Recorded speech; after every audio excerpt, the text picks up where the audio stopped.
Así que hoy hablaremos del perdón divino, y este es uno de los aspectos claves para poder glorificar verdaderamente al Señor.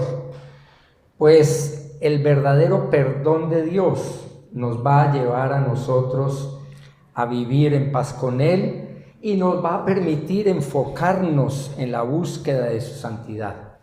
Eso se va a reflejar en la calidad de vida de creyentes genuinos. ¿Por qué? Porque va a manifestar el gozo y la satisfacción de una buena relación íntima con el Señor y su palabra.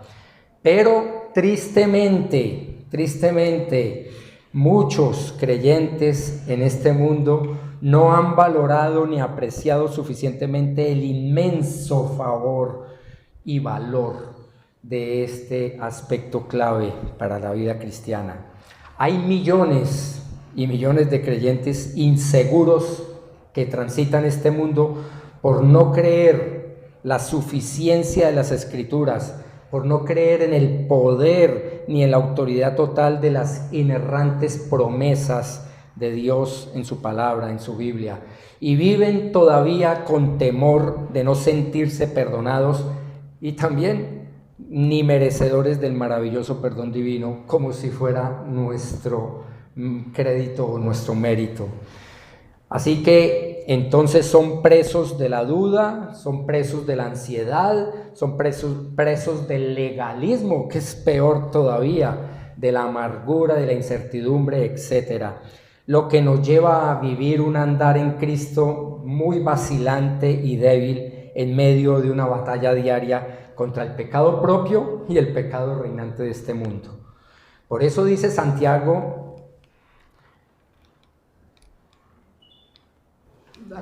Santiago 1, 5 al 8, dice: pero si alguno de vosotros se ve falto de sabiduría, que la pida a Dios, el cual da a todos abundantemente y sin reproche, y le será dada. Pero pida con fe, sin dudar, porque el que duda es semejante a la ola del mar, impulsada por el viento y echada de una parte a otra. No piense pues ese hombre que recibirá cosa alguna del Señor, siendo hombre de doble ánimo, inestable en todos sus caminos. Ni siquiera, hermanos, ni siquiera pensemos en presentarnos ante el Señor, ni con oración, ni con adoración, ni con nada de eso, porque no vamos a recibir nada si es que vivimos dudando de Dios, y especialmente si vivimos dudando de su perdón divino. Por eso necesitamos hoy entender el perdón de Dios según las Escrituras, según la palabra de Dios, para creerlo, para estimarlo, para valorarlo y también para exponerlo ante los demás, para experimentarlo y compartirlo con otros, como debe ser un perdón para la gloria y honra y alabanza del Señor. Por eso no solo basta con recibirlo y disfrutarlo, también toca reproducirlo y extenderlo hacia los demás.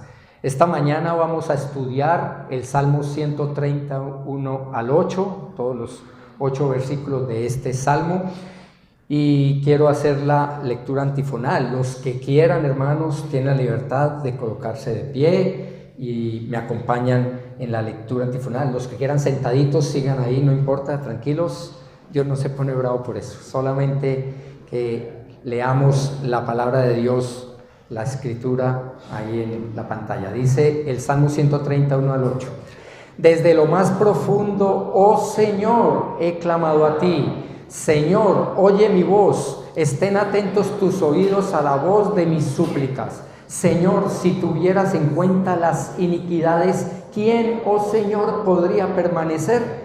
Pero en ti hay perdón para que seas temido. Espero en el Señor, en Él espera mi alma y en su palabra tengo mi esperanza. Mi alma espera al Señor más que los centinelas a la mañana. Sí, más que los centinelas a la mañana. Oh Israel, espera en el Señor, porque en el Señor hay misericordia y en Él hay abundante redención. Él redimirá a Israel de todas sus iniquidades. Señor, gracias por tu palabra, gracias por tus promesas, gracias por tu perdón.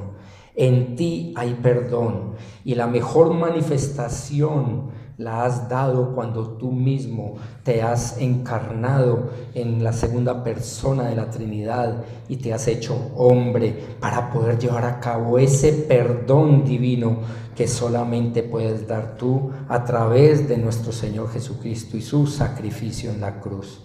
Te damos gracias porque en esta época conmemoramos el milagro más grande de toda la historia, un Dios infinitamente eterno cabiendo en una persona, en la persona sagrada de nuestro Señor Jesucristo.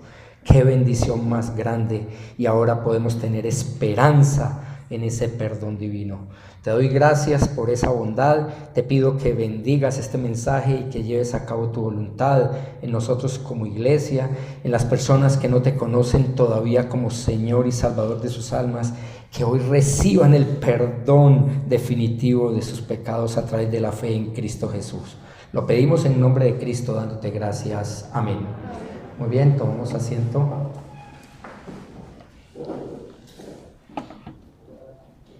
De este salmo vamos a ver, Julián, de este salmo vamos a ver cómo Cristo es nuestro perdón divino. Y ese perdón en Cristo Jesús, en primer lugar, es necesitado, en segundo lugar, es prometido y en tercer lugar, es ordenado. El perdón de Dios, necesitado, prometido y ordenado, basados en este texto del Antiguo Testamento. Así que voy a hacerles un rápido contexto de este salmo, teniendo en cuenta, en primer lugar, es necesitado. Dice el Salmo 130 del 1 al 3, desde lo más profundo, o sea, del corazón, oh Señor, he clamado a ti. Señor, oye mi voz, estén atentos tus oídos a la voz de mis súplicas, de mis ruegos. Señor, si tú tuvieras en cuenta las iniquidades, ¿quién, oh Señor, podría permanecer? Por supuesto, la respuesta es nadie, nadie. Por eso este salmo, que es un cántico de los cánticos que Dios permitió tener al pueblo escogido de Israel para sus alabanzas a Dios, este salmo es atribuido al rey David, aunque no es concreto, pero al parecer el rey David es el autor de este salmo y pertenece a un grupo de salmos de género literario llamado Lamentos. Era un salmo de lamentación. Y todos los salmos en sí profetizaban la venida del Señor Jesucristo, del Mesías que había de venir. Profetizaron los salmos su sufrimiento, su glorificación. ¿Por qué? Porque eran un clamor de esperanza y confianza en ese Dios eterno en medio de la aflicción del pueblo. Por eso Jesús dijo, él mismo dice en Lucas 24:44, la segunda parte dice, era necesario que se cumpliera todo lo que sobre mí está escrito, del Señor Jesucristo, en la ley de Moisés, en la Torá, en los profetas mayores y menores, y en los salmos. El mismo Señor Jesucristo da la autoridad divina de que de Él se escribió en todo el Antiguo Testamento, en todo el Tanakh. Ahí está el Señor Jesucristo presente.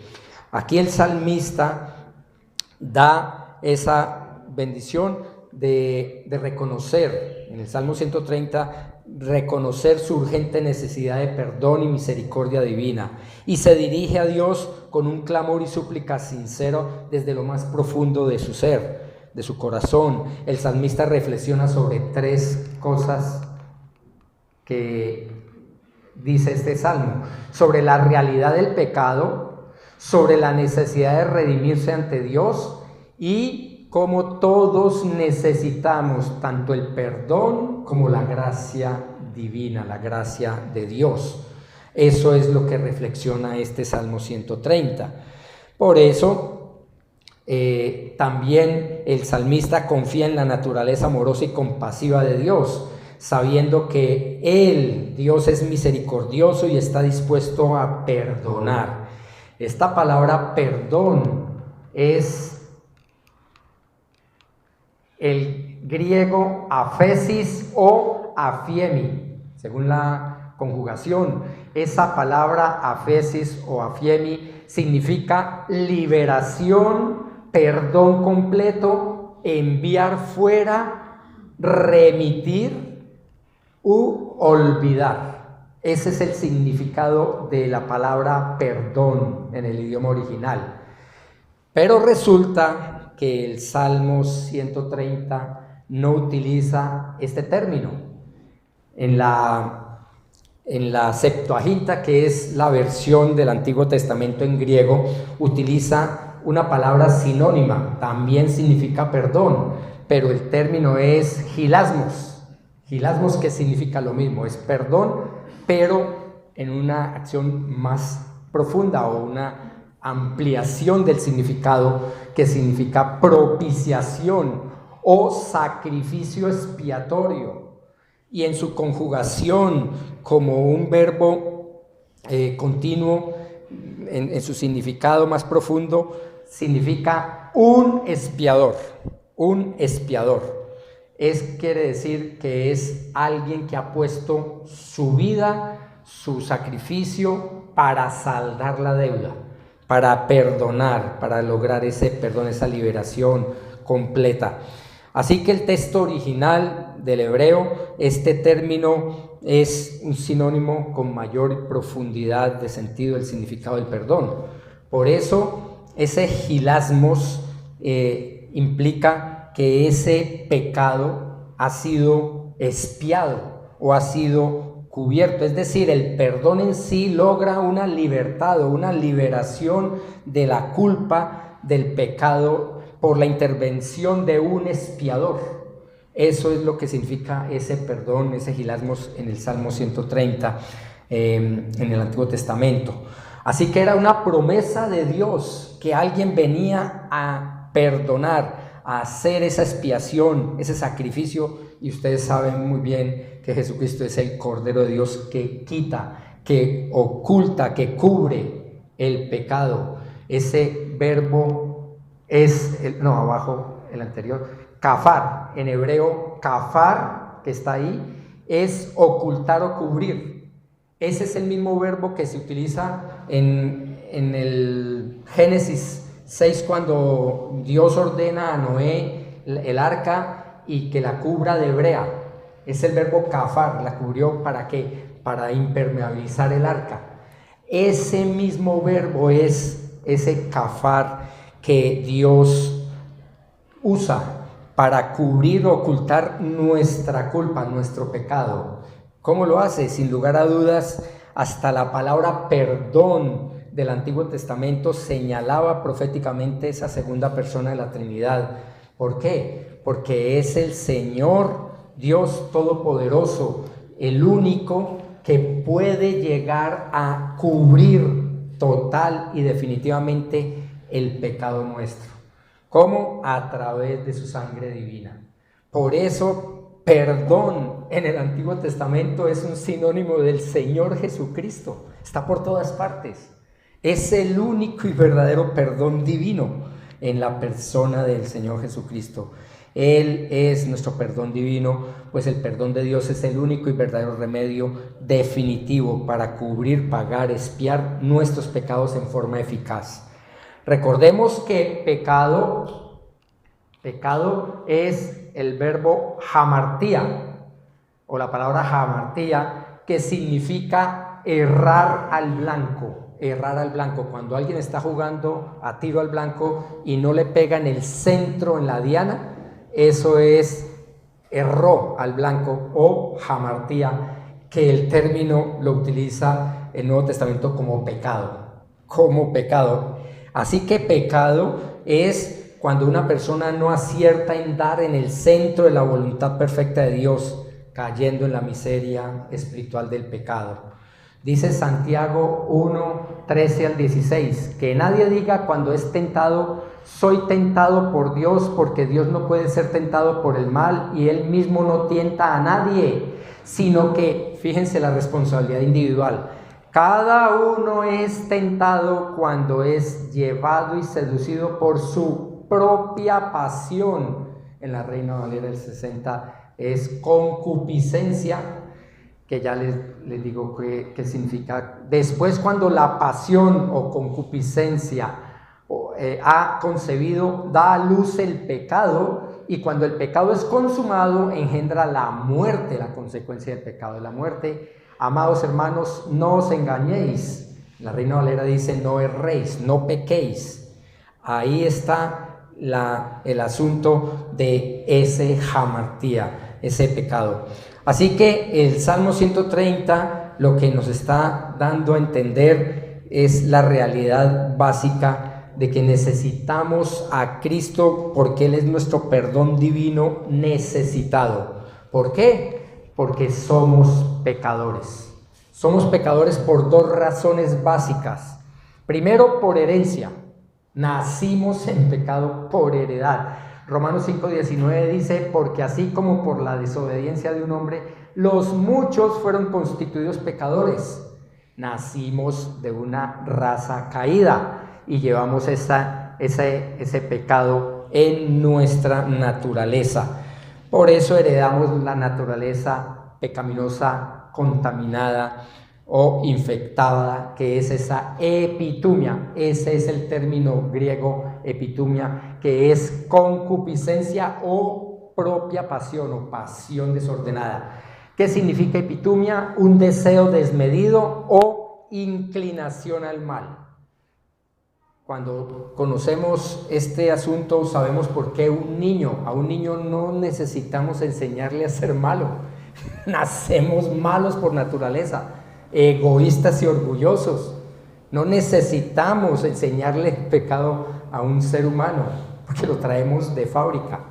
Esa es la epitumia, el deseo desmedido o inclinación al mal. Y por eso necesitamos ese perdón divino.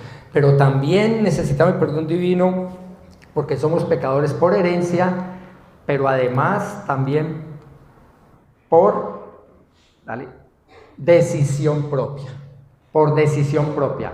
Esa concupiscencia que nosotros tenemos, esa epitumia en medio de nuestra carne, es una decisión que nosotros tomamos de llevar a cabo. Dice Santiago 1, 14 y 15, que ya hemos leído, dice: sino que cada uno es tentado cuando es llevado y seducido por su propia epitumia, pasión. Después, cuando la pasión ha concebido, da a luz el pecado. Es que nosotros somos responsables de nuestro pecado porque ejercemos la epitumia, ejercemos esa naturaleza caída, ejercemos por voluntad propia, convirtiendo en acto la pasión nuestra, la concupiscencia nuestra. Es decir, que pecamos porque queremos. Igual que un creyente vive en santidad porque quiere, así el pecador peca porque quiere, no porque nos obligaron. Y yo quiero saber si alguien aquí, la primera vez que dijo con voluntad propia, ya en uso de razón, 7, 8 años tal vez, no sé, a la hora que adquirimos el uso de razón, si es que teníamos un revólver en la cabeza para que dijéramos la primera mentira voluntariamente. Nadie nos obligó, lo hicimos libremente y pecamos porque se nos dio la gana. Nadie nos obligó. Así que somos pecadores por voluntad propia, por decisión propia. Y aquí nos preguntamos, hermanos, ¿somos conscientes entonces de la necesidad urgente del perdón divino en nuestro diario vivir, sabiendo que pecamos tanto de pensamiento, tanto de sentimiento como de actitud todos los días? Olvidamos que hasta no hacer lo bueno sabiéndolo hacer es pecado. O sea, que no solamente porque pecamos haciendo lo malo, sino porque también cuando dejamos de hacer lo bueno, pecamos por todas partes, hermano. Por eso necesitamos, dice Santiago 4:17, eso, que sabiendo hacer lo bueno y no lo hacemos es pecado. Por eso también, además del perdón divino ser necesitado, el perdón divino es prometido, Dice el Salmo 130, 4 al 6, pero en ti hay perdón para que seas temido espero en el Señor, en Él espera mi alma y en su palabra tengo mi esperanza. Es una esperanza porque es una promesa de Dios. Mi alma espera al Señor más que los centinelas a la mañana. Sí, más que los centinelas a la mañana. Ustedes pueden hablar con los guardas, con los celadores, y ellos anhelan que amanezca pronto y se acaba ya el turno. Pues bueno, así el salmista expresa el deseo que venga el Señor, que venga ese sol de justicia, que amanezca ya, que amanezca pronto. Pues bien, a lo largo de este Salmo 130, el salmista está expresando su esperanza en Dios y pone su confianza en sus promesas, en su palabra, en su fidelidad, o sea, su cumplimiento. A pesar de las dificultades, y los desafíos, este salmo expresa cómo se aferra a la esperanza en Dios, sabiendo que Él es el único refugio y salvación, porque Dios mismo ha prometido para todos los que nos refugiamos en Él esa salvación y ese perdón. Por eso el perdón de Dios, por la sola gracia, es inmerecido. No lo merecemos, jamás lo mereceremos, somos culpables. Pero Dios nos lo da y entonces es totalmente agradecido. Y a todos nosotros, sus escogidos seres, entre los seres humanos, los escogidos de Dios, debemos agradecer continuamente como una de las mayores promesas de bendición que tenemos. Dice Romanos 5:10, porque si cuando éramos enemigos fuimos reconciliados con Dios, perdonados con Dios, por la muerte de su Hijo, mucho más habiendo sido reconciliados, ya perdonados, seremos salvos por su vida.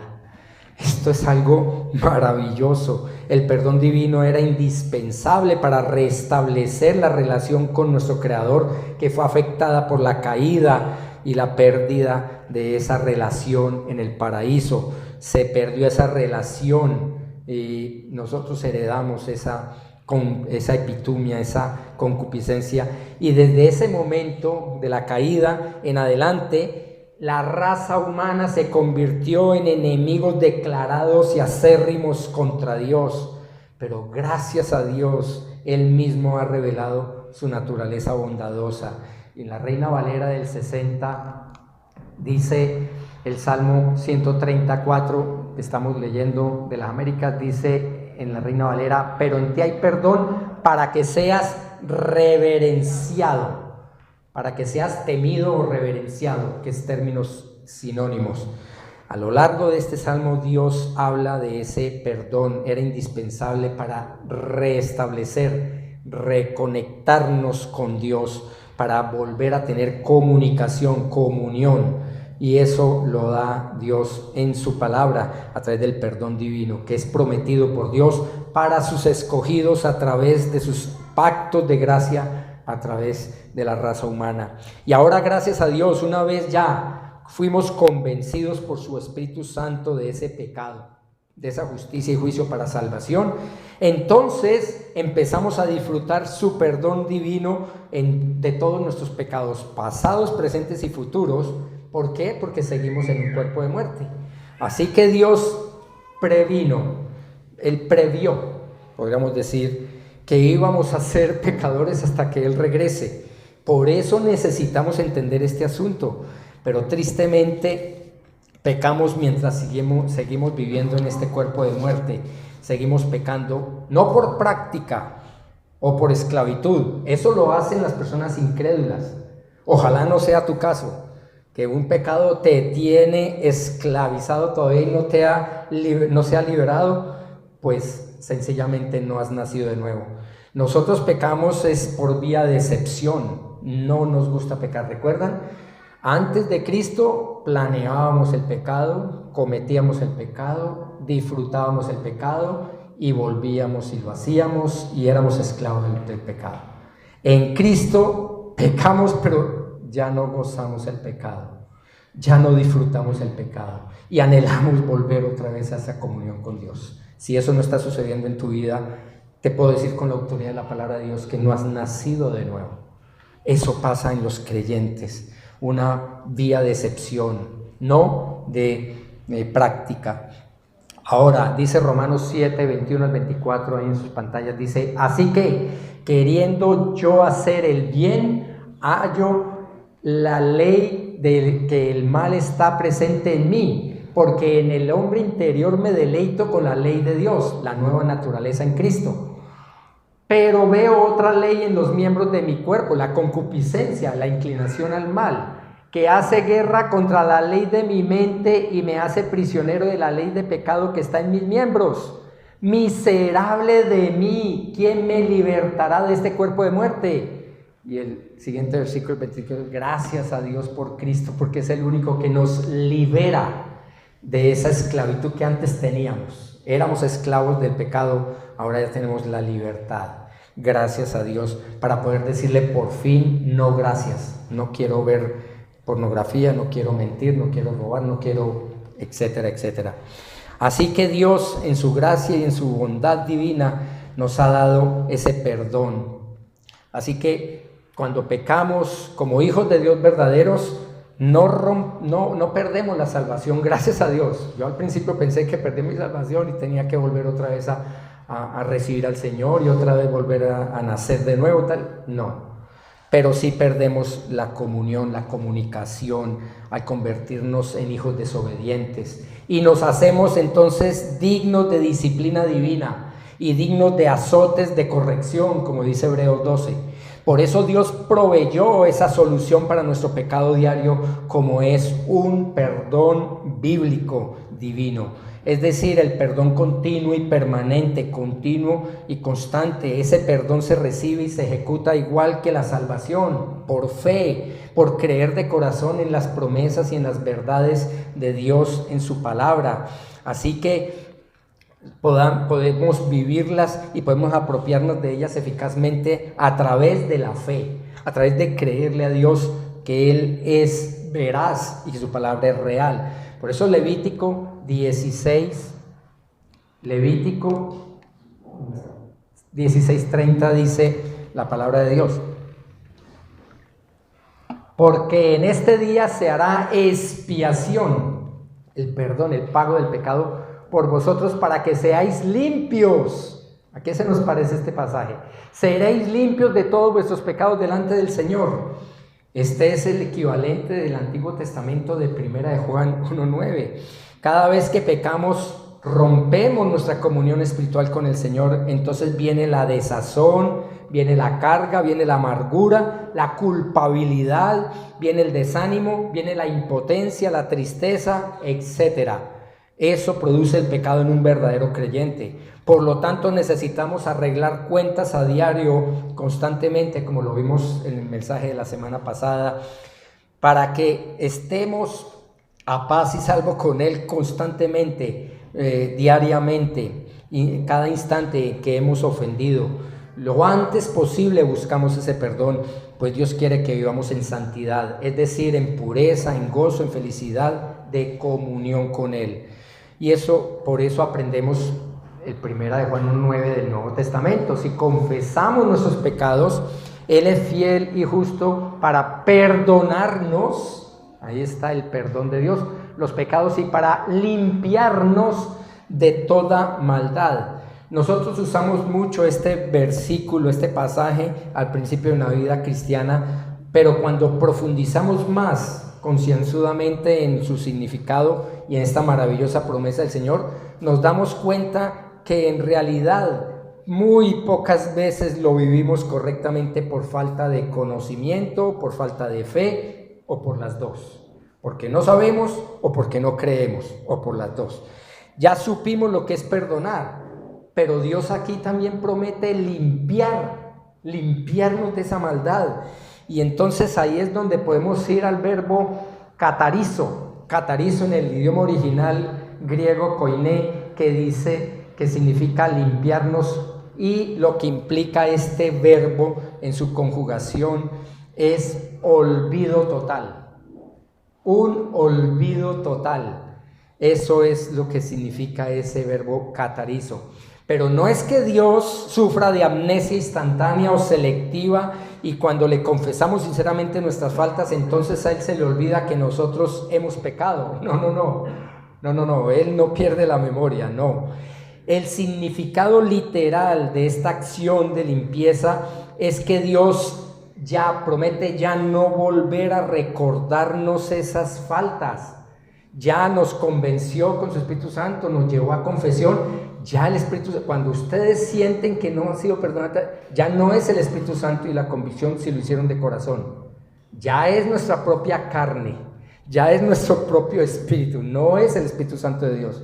Así que Dios promete no volver a recordarnos esos pecados. Eso es el catarizo, esa es la limpieza. Y por eso tenemos que descansar en sus promesas. Y Él no volverá a sacarnos en cara, a reclamarnos y a sacarnos en cara cada uno de esos pecados que hemos confesado sinceramente. No como nosotros, hermanos, porque ustedes y yo practicamos ese perdón humano. Yo perdono, pero no olvido. No, tranquilo, yo perdono, pero eso sí, no lo olvido. Y eso es triste, hermanos. Ese no es el perdón que Dios quiere que practiquemos. Tristemente, esto lo hacemos nosotros con los demás, pero también con nosotros mismos.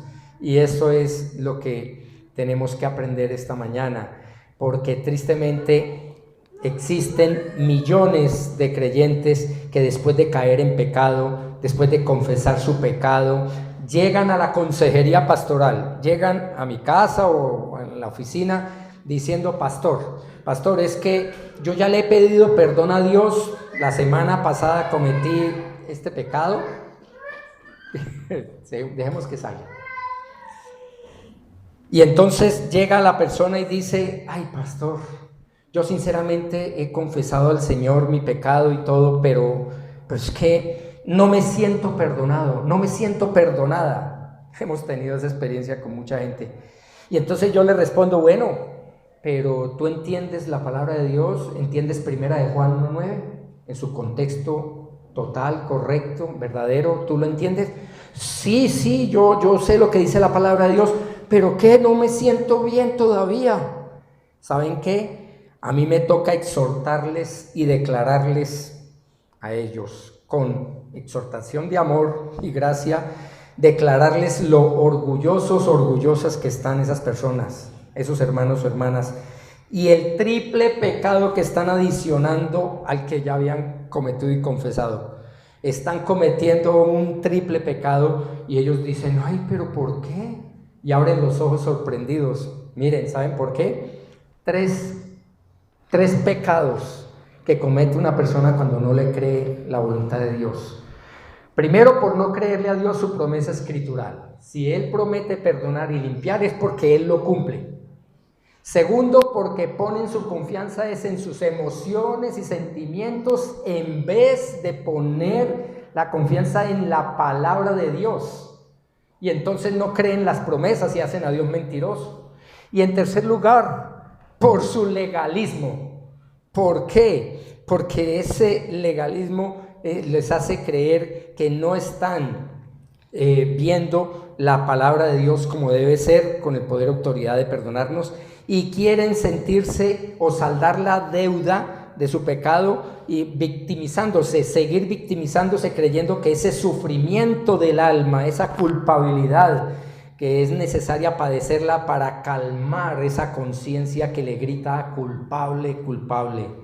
No entender el perdón divino termina alejando a los creyentes de la voluntad de Dios, pues el legalista cree poder ganar el favor de Dios y el perdón de Dios a través de su propio sacrificio, a través de su propio sufrimiento, a través de su obediencia, y eso jamás lo logrará un ser humano.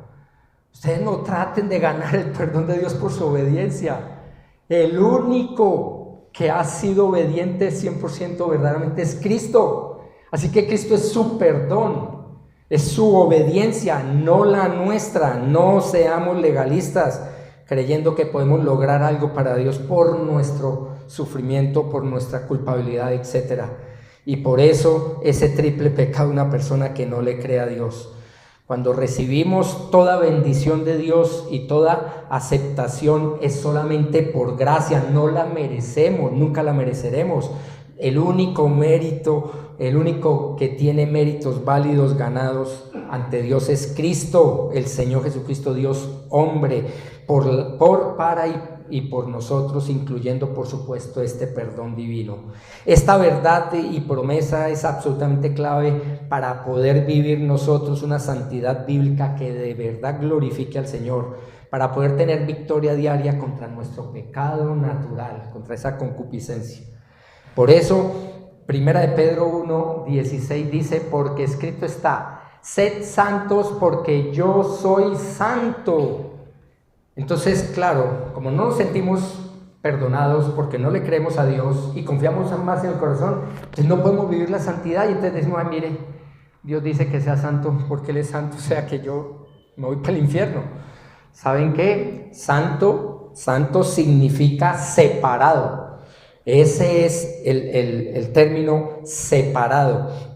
Así que, y en hebreo es kadosh, en griego es hagios que significa pureza moral o apartamiento, pero en la conjugación este verbo también tiene el sentido de pureza moral o apartamiento o hermosura o maravilla. ¿Qué es esto? Es el mismo gozo de la comunión, que es el mismo gozo de la glorificación de Dios en nuestras vidas. Cuando yo glorifico a Dios, soy el hombre más feliz de la tierra, el más bienaventurado ser de la creación, porque estoy disfrutando, reflejando en mi vida el deleite, el gozo, la satisfacción, la aprobación de Dios.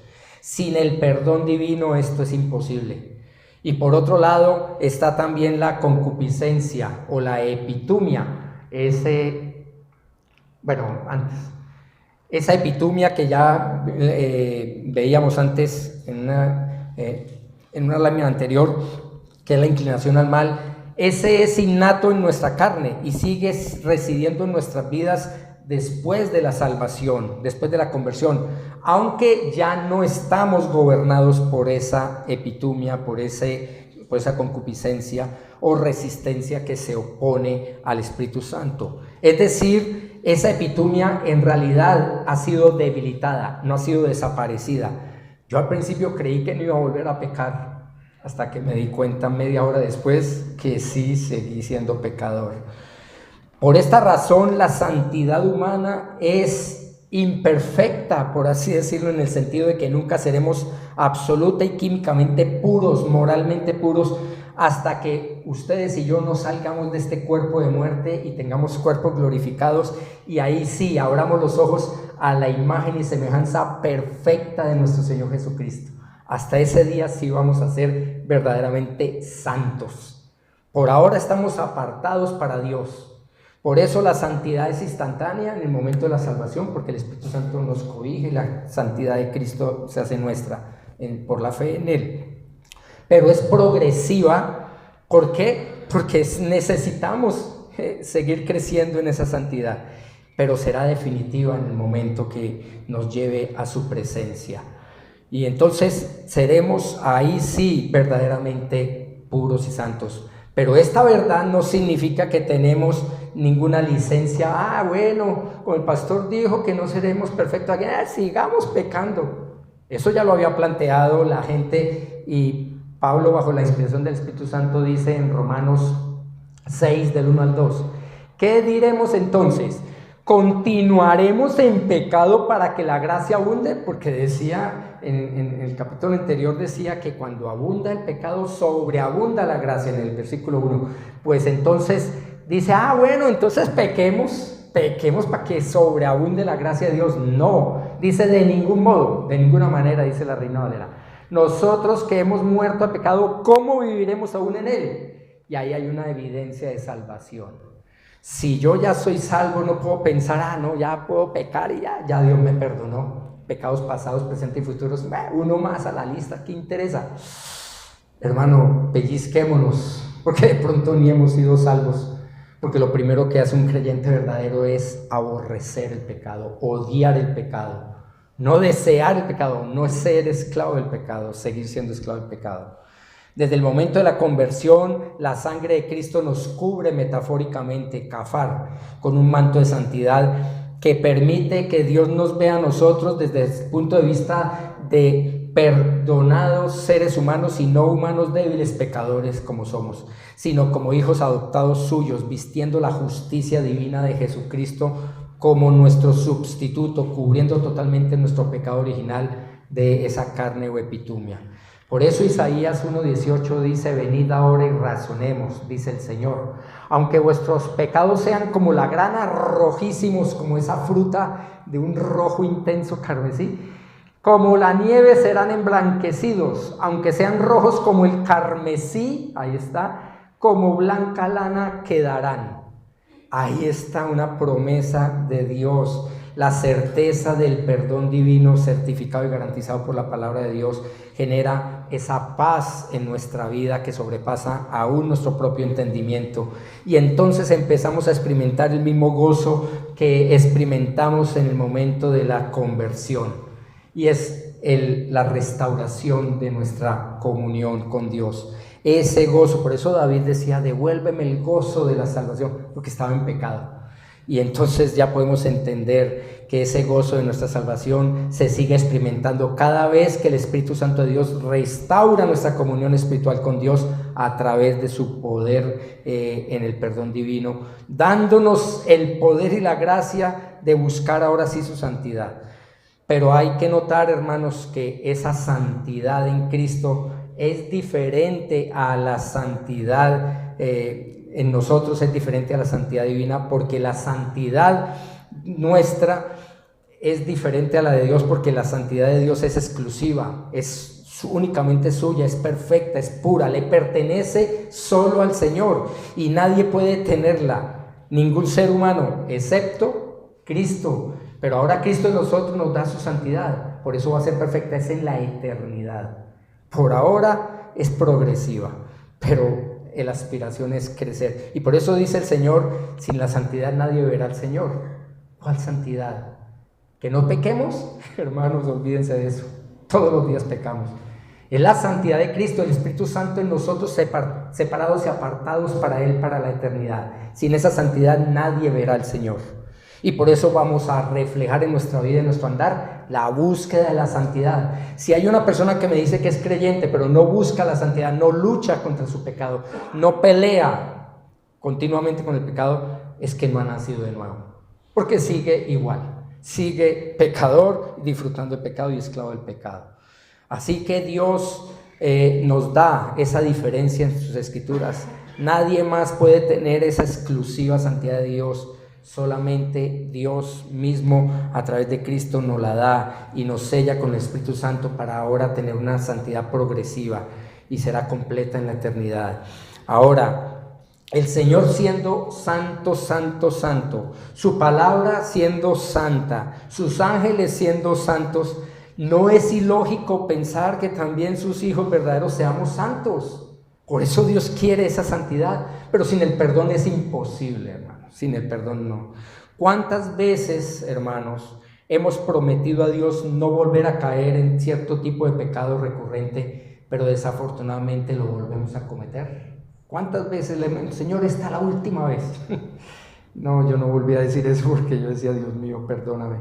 ¿Estamos jugando acaso con el pecado que cometemos a diario porque conocemos la misericordia y el perdón de Dios? Entonces ya, como Dios es perdonador, Él me perdona por obligación. No, eso es por gracia, hermanos. Es porque Él quiere, no porque lo merezcamos. Nadie merece el perdón de Dios. De lo único digno que éramos nosotros merecedores es del infierno eterno. Eso es lo único que merecíamos. Por eso, si estamos abusando de la gracia del Señor, tomando con liviandad el pecado, mintiendo con tanta facilidad que ya lo volvemos como algo natural en nosotros. Y entonces decimos ser cristianos, pero mentirosos como cualquiera en el mundo. Eso no es normal, eso es ilógico. Estamos pidiendo a Dios que nos dé el crecimiento en el temor reverente a Él. Buscamos el perdón de Dios sin importarnos el estado de nuestro corazón hacia los demás. Decimos, Señor, perdóname tal, pero estoy odiando al vecino, estoy odiando al hermano, No, hermanos, ¿qué estamos haciendo? Creemos que el perdón divino es por la gracia de Dios y Él nos perdona instantáneamente en el momento que le confesamos de verdad de corazón nuestros pecados, nuestros errores. ¿Cuánto tiempo nos tardamos en buscar el perdón del Señor cada vez que pecamos? Eso lo dejamos para otro día. La otra semana me pongo a cuentas. Si no es instantáneo, hermano, no estamos en obediencia. Estamos buscando la santidad de Dios que nos promete cumplir esa promesa del perdón para poder restaurar nuestra comunión. Por eso, además de ser necesitado y además de ser prometido, el perdón divino también es ordenado. Es ordenado. Dice el Salmo 130, 7 y 8. Oh Israel, espera en el Señor, porque en el Señor hay misericordia y en Él hay abundante redención. Él redimirá a Israel de todas sus iniquidades. Si ustedes se dan cuenta, este salmo concluye con un mensaje de esperanza por parte del salmista, pero ya no en forma personal, sino para toda la comunidad, para todo Israel, para todos los creyentes del pueblo escogido del Señor, porque su deseo es que el resto del pueblo también obtenga el perdón de Dios, ya que David sabía perfectamente de ese perdón divino, y por eso David extiende ese deseo. ¿Para qué? Para que además de ser necesitado y prometido, también sea entre los demás hermanos ordenado. Dios ordena perdonarnos unos a otros entre el pueblo. Por eso David extiende este deseo de perdón a Israel y los anima a poner su confianza en el Señor y a esperar en su redención y poner esa plena confianza en Dios y perseverar en la fe, confiando en ese amor y perdón y fidelidad por medio de esas mismas pruebas de disciplina a los que son merecedores los desobedientes. Soportar a causa de la desobediencia nuestras faltas es un mandato de Dios. ¿Por qué? Porque somos hijos.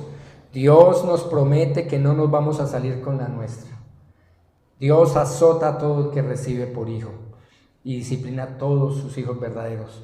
David entendió que el perdón en sí implica la reconciliación o restauración de una relación rota, cualquiera que sea el motivo.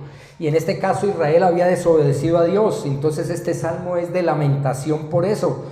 Pero Dios no solamente quiere la restauración de la relación con su pueblo directo, entre el pueblo y Dios, entre cada uno de nosotros y Dios, sino que también quiere que ellos tengan plena reconciliación entre ellos mismos. Por eso el Señor trata tanto este tema del perdón en las Escrituras, cuando Él expresa que antes de recibir cualquier ofrenda espiritual para Él de adoración, debemos tener primero en cuenta o tener saldada la cuenta con los demás aquí en forma terrenal.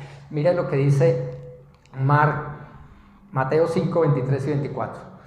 Por tanto, si estás presentando tu ofrenda en el altar y allí te acuerdas que tu hermano tiene algo contra ti, fíjense que no es que yo tengo algo contra mi hermano, eso ya no cabe, pero si sé que alguien tiene algo contra mí, deja tu ofrenda allí delante del altar y ve, reconcíliate, busque el perdón primero con tu hermano y entonces ven y presenta tu ofrenda.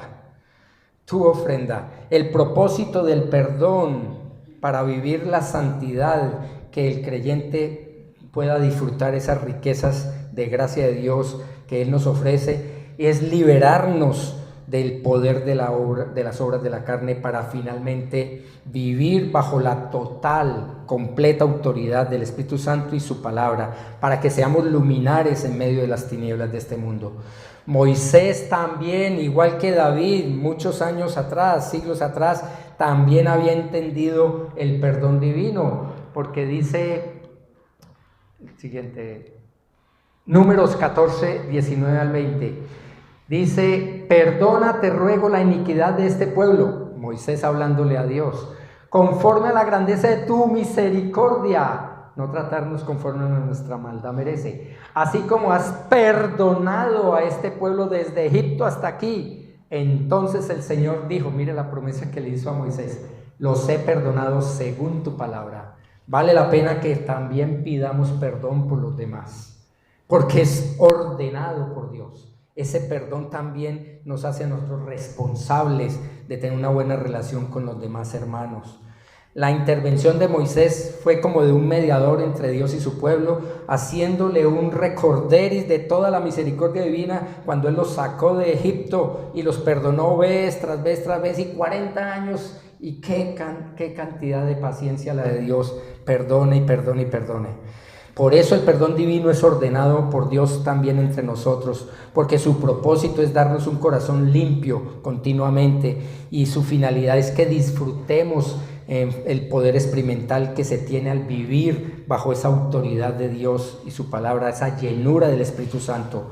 Eso glorifica al Señor, disfrutar y reflejar en nuestras vidas ese deleite, satisfacción, aprobación, complacencia, gloria. Eso es glorificar a Dios.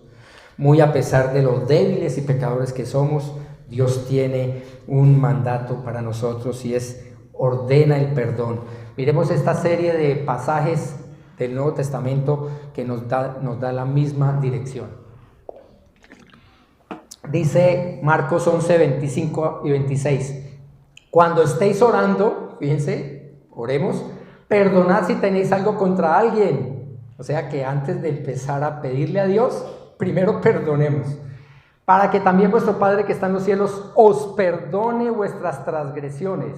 Pero si vosotros no perdonáis, tampoco vuestro Padre que está en los cielos perdonará vuestras transgresiones. No pidan perdón cuando ustedes no han dado el perdón a los demás.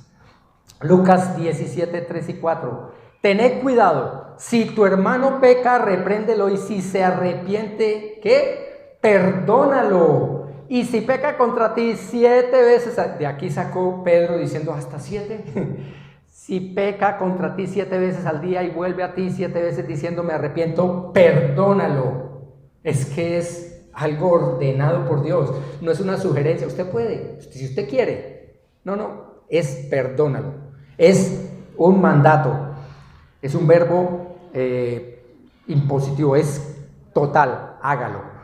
Efesios 4, 29 al 32 dice, no salga de vuestra boca ninguna palabra mala, sino solo la que sea buena para edificación, según la necesidad del momento, para que imparta gracia a los que escuchan. Y no entristezcáis al Espíritu Santo de Dios, por el cual fuisteis sellados para el día de la redención.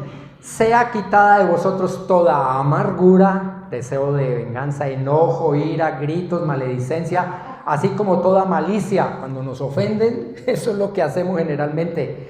Sed más bien amables, dignos de amar unos con otros, misericordiosos, como perdonándoos unos a otros, así como también Dios os perdonó en Cristo. Hermanos, podríamos seguir aquí toda la mañana y no terminamos de exponer todas las veces que Dios nos ordena perdonar. El perdón para con los demás es nuestra responsabilidad y obligación, pues no es otra cosa que poner en práctica la misma misericordia y gracia que hemos recibido de Cristo cuando fuimos salvos. La misericordia, ustedes saben, es cuando no recibimos lo que merecemos. Merecíamos el infierno y no lo recibimos por misericordia. Y gracia es cuando recibimos lo que no merecemos y nos da la salvación que jamás merecíamos y la agradecemos. Por eso es gracia. Exactamente este es el mismo principio del perdón humano que Dios nos ordena a nosotros entre creyentes. Y si no lo vivimos, entonces fallamos como creyentes por no obedecer la palabra de Dios. Y entonces impartimos, sí, el perdón humano, pero no el perdón divino. Y yo no quiero vivir ese perdón humano. Perdono, pero no olvido. Eso jamás debe existir en un creyente verdadero. Así que, bíblicamente, la voluntad de Dios es que debemos perdonar por 2 razones fundamentales. 2 razones. Primero, por agradecimiento. Por agradecimiento. Un texto un poco largo, pero hay que leerlo para tener el contexto. Dice Mateo 18, 23 al 35, dice: Por eso el reino de los cielos puede compararse a cierto rey que quiso ajustar cuentas con sus siervos, y al comenzar a ajustarlas le fue presentado uno que le debía 10,000 talentos. Pero no teniendo él con qué pagar, su señor ordenó que lo vendieran junto con su mujer e hijos y todo cuanto poseía, y así pagara la deuda, saldara esa deuda. Entonces el siervo cayó postrado ante él diciendo: ten paciencia conmigo y todo te lo pagaré. Y el señor de aquel siervo tuvo compasión y lo soltó y le perdonó la deuda.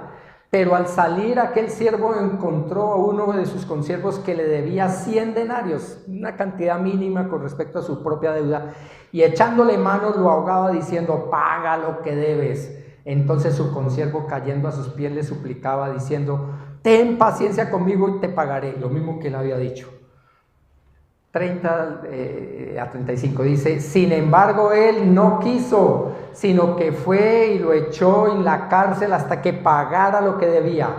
Así que cuando vieron sus consiervos lo que había pasado, se entristecieron mucho y fueron y contaron a su señor todo lo que había sucedido.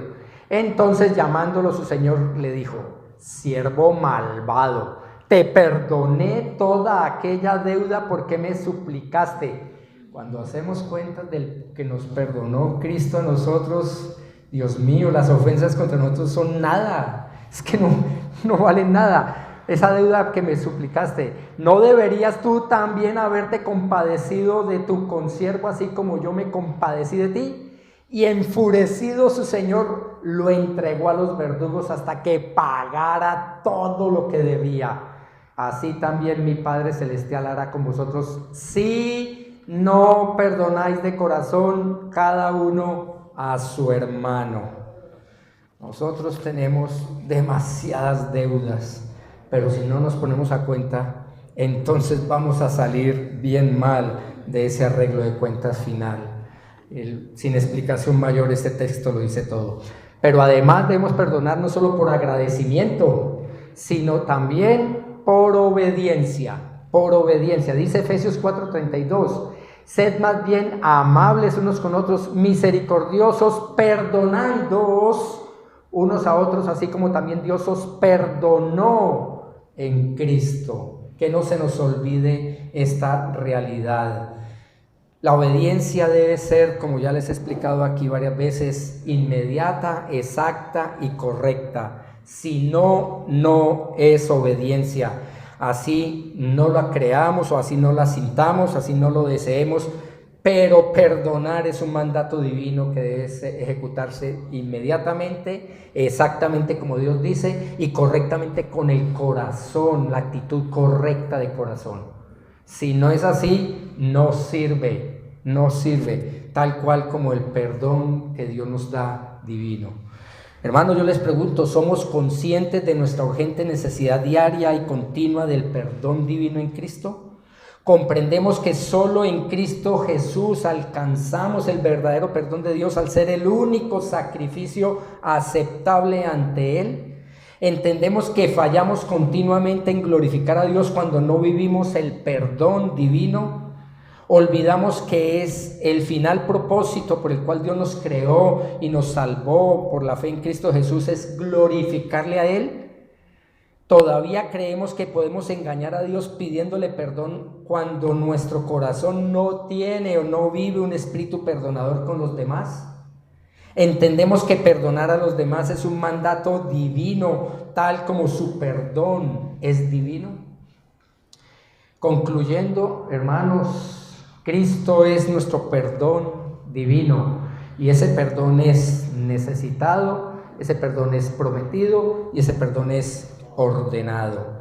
Podemos concluir que la perfección cristiana, la madurez cristiana, la perfección es sinónimo de madurez espiritual en aquellos que podemos vivir el gozo permanente a pesar de nosotros, de un arrepentimiento continuo, de una oración sin cesar, de la lectura escritural, de la meditación de la palabra de Dios, del agradecimiento y contentamiento permanente, no importa la circunstancia, del sometimiento y dependencia total de la soberanía de Dios en todo, de la capacidad 100% de perdón en nuestras vidas, de la comunión espiritual con el resto de hermanos en la iglesia, de etcétera, etcétera. Todo eso nos lleva a nosotros a entender que esta perfección, ese perfeccionamiento cristiano es perfeccionable porque seguimos creciendo en ese perdón continuamente y en esa paz y en esa gloria y en esa dedicación, esa consagración. Es decir, que todo aquel que fue perfeccionado en el amor de Cristo, que fue perdonado, o sea, los creyentes que hemos sido humillados a través del Evangelio y a través de la disciplina amorosa del Señor cuando nos portamos mal, para madurarnos en Cristo, podemos entonces crecer en esa gracia divina mucho más rápido que antes, lo que demuestra que esa perfección que Dios exige en el creyente está en el contexto de una imperfección del ser humano. Él no nos va a exigir ser purísimos bíblicamente, o sea, moralmente, sin un solo pecado. Él nos va a exigir es que confesemos continuamente el pecado. Por eso Primera de Juan fue tan importante para entender que el que diga que no peca hace a Dios mentiroso. Y por eso necesitamos pedir perdón continuamente. Ese perdón de Dios es algo fundamental para nosotros y debemos hacerlo con los demás congéneres a través de ese perdón de Dios en nosotros. Por ejemplo, como seres humanos, incluyendo a los creyentes, incluyéndonos a nosotros, ustedes y yo no podemos evitar la ira. ¿Ustedes sabían que la ira no es pecado?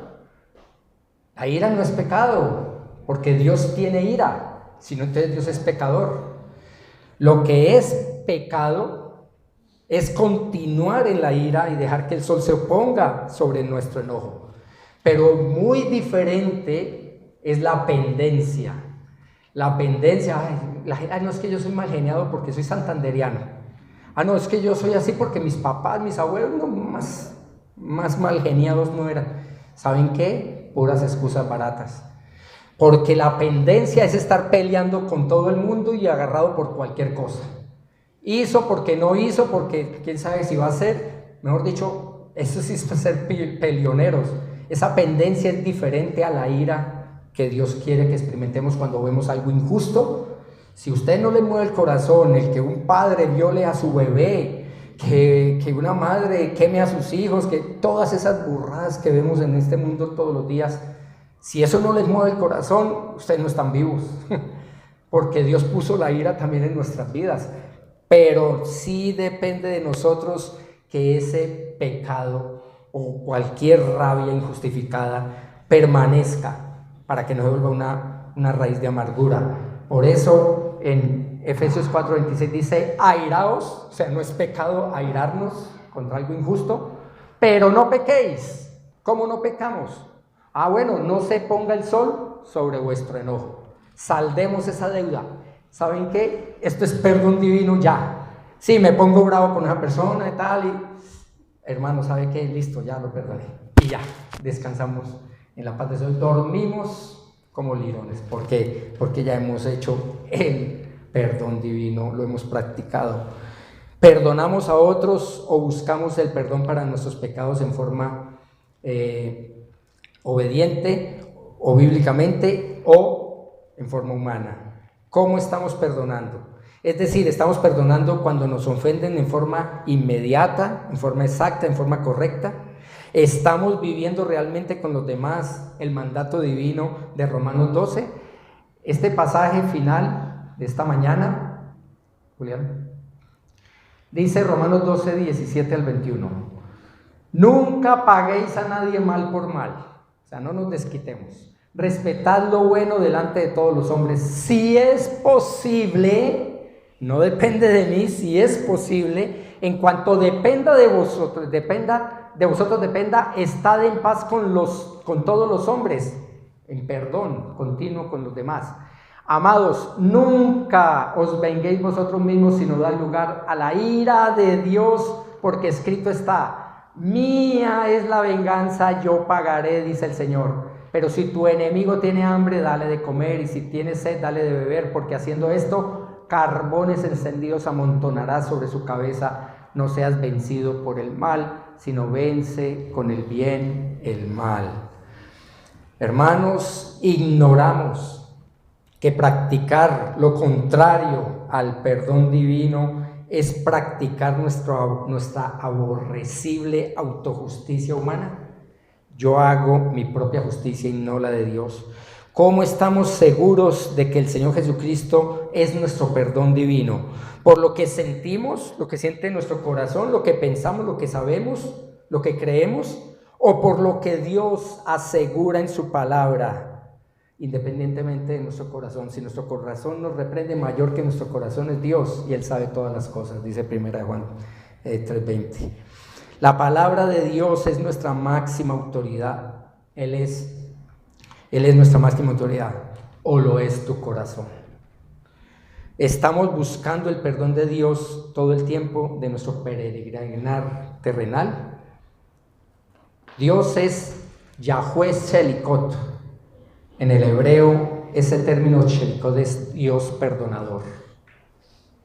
Nehemías 9:17 habla que Él tiene perdón y su misericordia es tan grande que aleja nuestros pecados, como el oriente del occidente, así alejará nuestras culpas.